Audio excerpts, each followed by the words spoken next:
हाय मेरी YouTube family, हमारे YouTube channel सीमा Kashmiri cook में आपका स्वागत है। गाइस नमस्कार। बन जा रहे मटर आलू की सब्जी। देखिए मटर आलू गर्म पानी में डाल दिया है, थोड़ा सा इसका खत्म हो जाए। गाइस देखिए तेल गर्म हो गया, अब इसमें मटर आलू डाल देंगे।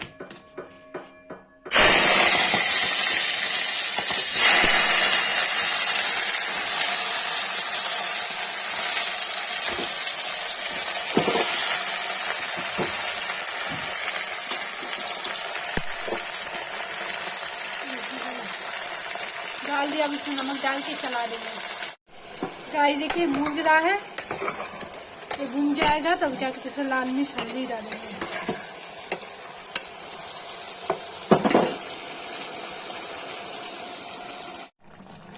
गाइस देखिए मैंने जैसे सब्जी मसाला मिला, गाइस देखिए सब मिला दिया। अब उसको थोड़ा पानी डाल के सीटी दे देंगे।